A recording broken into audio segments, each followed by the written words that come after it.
Hello, my name is Floss, and this is the Grape Jelly Library, where Teddy, thank you, and I love to talk about books with you.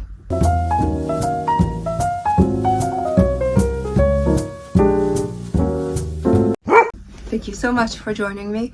I always look forward to your visit.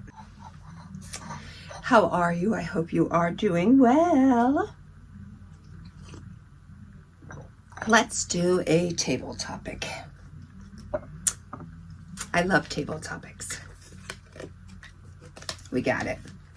We got it. All right. Where would you most like to travel? Considering I am not a traveler, I just cannot see spending X amount of time in transportation. I'll never get that time back. And home is where my heart is. But if you say, Floss, I'm going to Memphis, do you want to come? Then I'm there. Count me in. I'll take the ride. Every time I'll take the ride. Comment below. Let me know where you would most like to travel to. All right, so I am excited to say that I am participating in two challenges in 2024.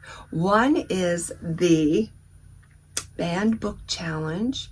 MJ from over at Reading This Life curated that challenge all by her little old self, and I am in love with it. I am like a heat-seeking missile. I am focused on all of these books that are banned, that they don't want our students to read. That's my aim. Those books are my bullseye. So I am working on an Audible version of Monday's Not Coming by Tiffany Jackson, and I'm going to be starting this one tomorrow.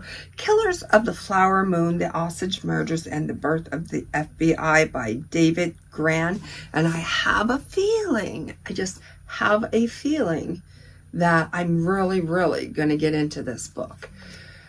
In the 1920s, the richest people per capita in the world were members of the Osage Nation in Oklahoma. After oil was discovered beneath their land, they rode in chauffeured cars and lived in mansions. Then, one by one, the Osage began to be killed. Molly Burkhart watched as her family became a prime target. Her relatives were shot and poisoned. Other Osages were also dying under mysterious circumstances. And many of those who investigated the crimes were themselves murdered. As the death toll rose, the case was taken up by the newly created FBI and its young secretive director, J. Edgar Hoover, struggling to crack the mystery. Hoover turned to a former Texas Ranger named Tom White, who put together an undercover team, including a Native American agent. They infiltrated this last remnant of the Wild West, and together with the Osage, began to expose one of the most chilling conspiracies in American history. So I cannot wait to find out what this is about. This has been on my shelf for I don't even know how long, and were it not for this challenge, it probably would have sat there possibly another 5 more years. But, that's another good thing about Read What You Own challenge. Shop your shelves. See what you have. You just might surprise yourself. I am excited to be getting to the books that just sit there dormant, saying, you don't see me over here? She out there getting more books every year, every month, every week. She don't see us over here. But it's so true. What can I tell you? It's true. So the Audible book that I'm doing is Monday's Not Coming by Tiffany Jackson. And I am 3 chapters in, and I'm loving it. It is the story of they are middle school, probably around 8th grade. So I guess high school.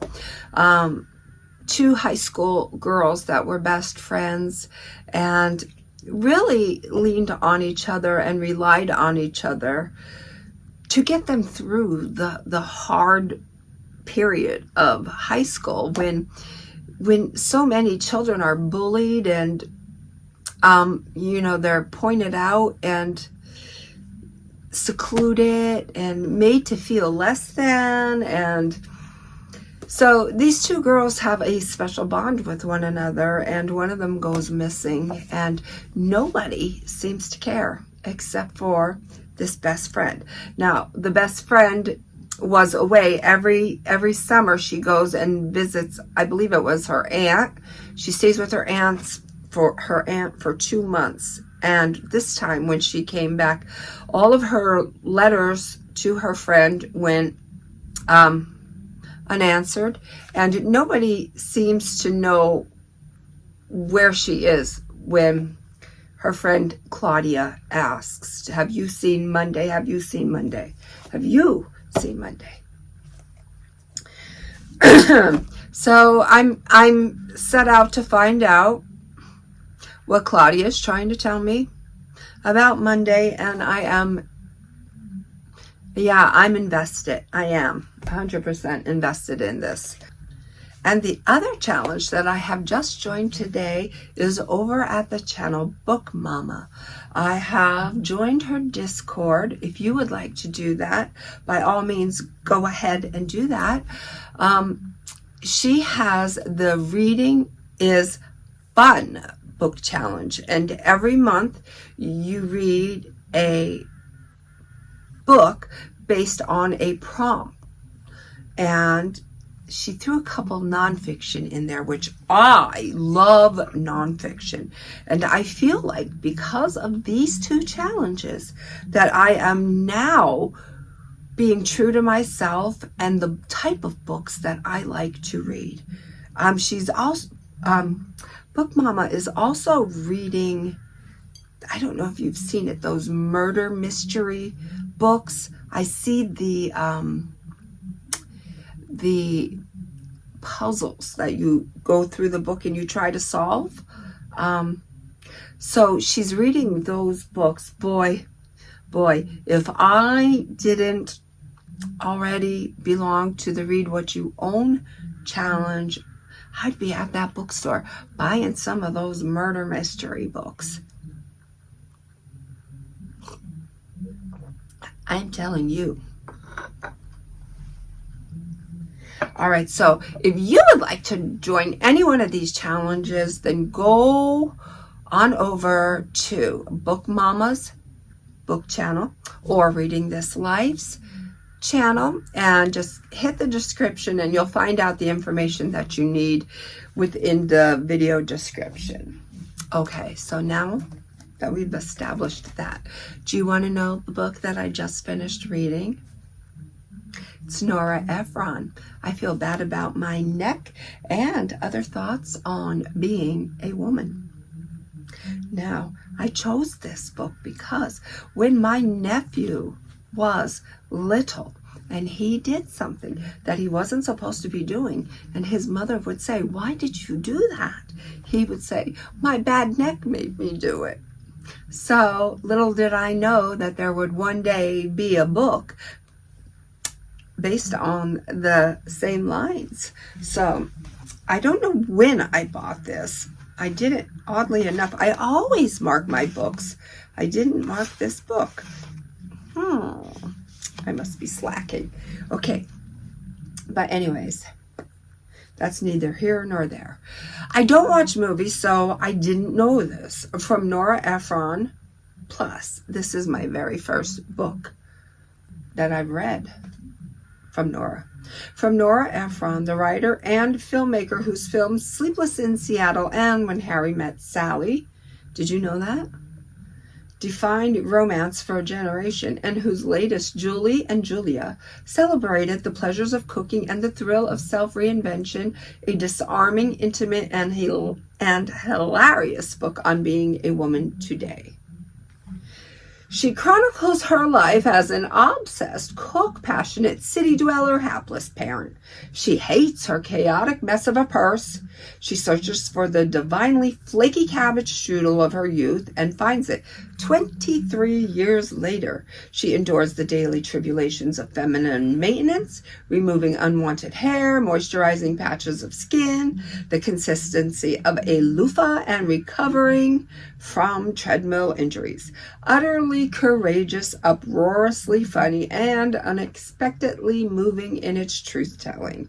I Feel Bad About My Neck is a scrumptious, irresistible treat of a book full of laugh-out-loud moments that will appeal to readers of all ages. Keywords: laugh out loud, treat, funny, moving in its truth-telling, moving, laugh out loud. Yeah, did I say that? Wry and amusing, marvelous. Well, that's a trinity of happiness, wouldn't you say? So, the story that I like the best, the one that resonates with me the most is I Hate My Purse. Because anyone who carries a purse will relate to this story. The stories could be anywhere from 3 pages long to 7 to 12. Depends on what she wants to tell us. But I hate my purse. I hate my purse. I absolutely hate it. If you're one of those women who think there's something great about purses, don't even bother reading this, because there will be nothing here for you. This is for women who hate their purses, who are bad at purses, who understand that their purses are reflections of negligent housekeeping, hopeless disorganization, and a chronic inability to throw anything away, and an ongoing failure to handle the obligations of a demanding and difficult accessory. The obligation, for example, that it should in some way match what you're wearing. This is for women whose purses are a morass of loose Tic Tacs, solitary Advils, lipsticks without tops, chapsticks of unknown vintage, little bits of tobacco, even though there has been no smoking going on for at least 10 years. Does anybody have a purse like that? I used to back in the day. I no longer do now. I try to keep on that purse. By the end of every day, I try to square it away. If not the end of every day, definitely the morning of carrying it. But that's my favorite story in that book. Let me tell you what other stories you will find in here, in case you're on the hunt for something a little uplifting. If you're coming out of a dark book, you know, a read that's a little bit gloomy, I recommend balancing it out with something perky and uplifting, and this book will definitely fill that slot. I Feel Bad About My Neck, I Hate My Purse, Serial Monogamy, a memoir on maintenance, Blind as a Bat, Parenting in 3 Stages, Moving On, Me and JFK, Now It Can Be Told. Me and Bill, The End of Love, Where I Live, The Story of My Life in 3,500 words or less, The Lost Strudel or Le Strudel Perdu, On Rapture, What I Wish I'd Known, Considering the Alternative. So there's only a few stories in here. It's a very short read. It's a very uplifting read, and it just might be the book that you're searching for next. Until my next video, know that I love you. Be well, be good, be reading, and may all your dreams come true.